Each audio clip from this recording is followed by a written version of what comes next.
एक बार आज के 3 बड़े स्टॉक्स त्रिमूर्ति स्टॉक्स शरद से समझ लेते हैं, फिर इन्हें डिस्कस भी डिटेल में करेंगे। शरद बताएं। जी बिल्कुल, सबसे पहले स्टॉक फोकस में रहेगा वो है कमिंस इंडिया। यहाँ पे इनके Q3 नंबर्स बहुत स्ट्रांग आए हैं, एनालिस्ट एस्टिमेट्स को बीट किया है। और दूसरा बात ये है कि मैनेजमेंट की जो कमेंट्री आई है वो बहुत स्ट्रांग है। वो कह रहे हैं कि जो अच्छी आउटले आई है बजट में इंफ्रा के, उसके कारण जो है डोमेस्टिक मार्केट्स में डिमांड बहुत स्ट्रांग रहने वाली है। और इसके अलावा हालांकि वो एक्सपेक्टेड है कि कॉशियसली ऑप्टिमिस्टिक रहेंगे शॉर्ट टू मीडियम टर्म में। और FY24 का गाइडेंस नहीं दे रहे हैं क्योंकि ग्लोबल अनसर्टेनिटीज़ है। लेकिन इंपॉर्टेंट बात यह है कि वो कह रहे हैं कि जो पावर जनरेशन मार्केट है, जहाँ पे कंपनी डील करती है आपके जनरेटर सेट्स की, उसमें जो है री रेटिंग देखने मिल सकती है जब जो आपके जो नॉर्म्स हैं वो किक इन करेंगे। तो ये एक इंपॉर्टेंट डेवलपमेंट आई है कमिंस इंडिया में। और इस स्टॉक को हमने जो है हाईलाइट भी किया था खबर गर्म है कि सेगमेंट में कल, जहाँ पे हमने कहा था कि HNI बाइंग देखने मिल रही है जो डीलर्स कह रहे थे। दूसरा स्टॉक फोकस में रहने वाला है ट्रेंड। शानदार तीसरे तिमाही के नतीजे आए हैं, रेवेन्यू भी 61% का growth year on year basis पे आया है। डैम कैपिटल ने इस स्टॉक को जो है अपग्रेड भी कर दिया है, न्यूट्रल से लेके अब बाई लेवल्स पे लक्ष्य रखा है 1661 रुपीज़ पर शेयर का। जो LFL सेल्स होती है, जो बेसिकली जो सेम स्टोर सेल्स ग्रोथ होती है, उसमें एक अच्छी इंप्रूवमेंट आई है और इन्वेंट्री नंबर्स में भी सुधार हुई है। तीसरा स्टॉक फोकस में रहेगा शीला फोम। और यहाँ पे मीडिया रिपोर्ट्स आ रही है कि शीला फोम जो है एडवांस स्टॉक्स में चल रही है बातचीत, जहाँ पे वो आपके रेंटल कंपनी फर्लेंको को अक्वायर कर सकती है। अब फर्लेंको का जो ओवरऑल एंटरप्राइज वैल्यू है वो पेग्ड है लगभग 500 करोड़ रुपए का। ऑलराइट, तो ये 3 बड़े स्टॉक्स, कमिंस के अच्छे नंबर्स और कमेंट्री पर भी क्या ट्रेड आज के लिए बनता है। साथ ही हमारे एक्सपर्ट्स मेहुल कोठारी और किरण जानी दोनों बने हुए हैं, इनकी स्पेसिफिक रिकमेंडेशन भी लेंगे। दिख रहा है हमें, तो 560 के आसपास हम लॉन्ग करके जाएंगे। 590 हमारा टारगेट रहेगा and 554 as a stop loss हम मेंटेन करेंगे सिंजीन इंटरनेशनल में।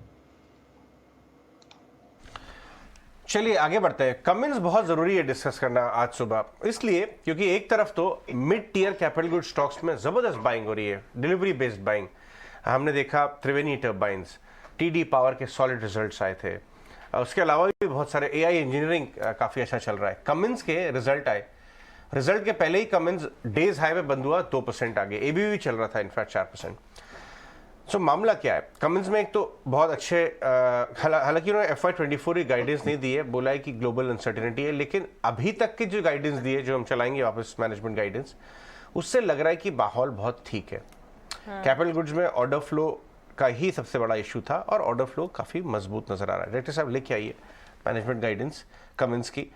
इनफैक्ट अजय, ये जो गाइडेंस है उनमें उन्होंने जो कहा है कि नए एमिशन नियमों के मुताबिक पावर जनरेशन बढ़ेगा, तो इस एडवांसमेंट के बाद क्या कमिंस एक री रेटिंग का कैंडिडेट बन सकता है? देखिए, कमिंस ऑलरेडी री रेटिंग इसकी जारी है और कई लोग ये भी कहते हैं कि ये बहुत महंगा कंपनी है, बहुत महंगा है वैल्यूएशन में। लेकिन अर्ली साइकिल में इस तरह के स्टॉक्स अक्सर महंगे लगते हैं, लेकिन जैसे साइकिल में डीप जाते हैं आपको मालूम देगा कि ये सस्ते और फेयरली वैल्यूड होने लगेंगे। इसीलिए इसके अंदर पर भी ये अच्छे थे, ऐसा समझ आएगा तो। जी हाँ, आइए आगे बढ़ते हैं और मयूरेश आ चुके हैं हमारे साथ। ये चर्चा मयूरेश से लेके चलते हैं। मयूरेश, कमिंस इंडिया की कमेंट्री और रिजल्ट्स जरा कंपेयर करिए, क्योंकि हर बार ये आर्ग्यूमेंट आता है भाई कमिंस, ABB, सीमेंस तो महंगे श्रेणी में आते हैं। आप ही क्या राय बन रही है जिस तरह की अर्निंग्स आए हैं इसको देख के? Morning Ajay, morning Mansi and good morning to everyone on the panel. तो दो चीजें, एक I think results reaction positive होनी चाहिए, क्योंकि जो अनुमान लगाया था स्ट्रीट ने उससे कहीं बेहतर आंकड़े आए हैं, स्पेसिफिकली मार्जिन फ्रंट पे और बॉटम लाइन पे। तो जो हम ऑपरेटिंग परफॉर्मेंस कहते हैं कैपिटल गुड्स कंपनीज का, वो देखना बहुत जरूरी होता है।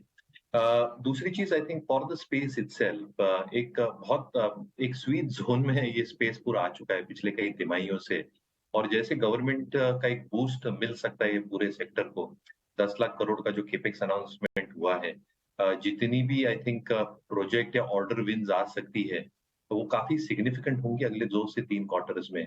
इसलिए क्योंकि अगले फाइनेंशियल ईयर में फर्स्ट क्वार्टर में, इनफैक्ट अगले कैलेंडर ईयर में फर्स्ट क्वार्टर में जनरल इलेक्शंस का आभास स्टार्ट होगा और ऑर्डर टेंडरिंग काफी कम हो जाती है। इसलिए आई थिंक काफी प्री पेमेंट ऑफ ऑर्डर्स आ सकती है इन द प्रीवियस क्वार्टर्स, और इसलिए आई थिंक अच्छी खासी ऑर्डर फ्लोज ये कंपनी को मिल सकती है। दूसरा, आई थिंक सारी companies, Cummins, ABB, L&T, siemens, ये कमोडिटी कंज्यूमर्स हैं, और कहीं ना कहीं आई थिंक जो इनपुट कॉस्ट डिफ्लेशन हमने देखा है, जो नई इन्वेंट्री बिल्टअप होगी लोअर कॉस्ट पे, ये मार्जिन्स को सहायता देगी।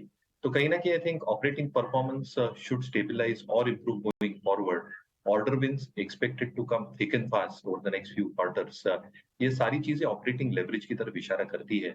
आर्ग्यूमेंट हमेशा रहेगी, Ajay you are absolutely right, कि वैल्यूएशंस थोड़े महंगे हैं, but I think these are one और two sectors, infrastructure stroke capital goods, जो डोमेस्टिक थीम के साथ ग्लोबल अनसर्टेनिटी में काम कर रही है. और दूसरा यहाँ पे अर्निंग्स फ्लो जो है, अर्निंग्स मोमेंटम शायद बरकरार रह सकते हैं. इसलिए आई थिंक हम पॉजिटिव रहेंगे स्पेस पे. कमिंस का एक बहुत की पिवट लेवल है 1550 ऑन दी ओनिल लेंस. अगर ये क्रॉस होता है तो हमें लगता है मोमेंटम ये स्टॉक में बरकरार है.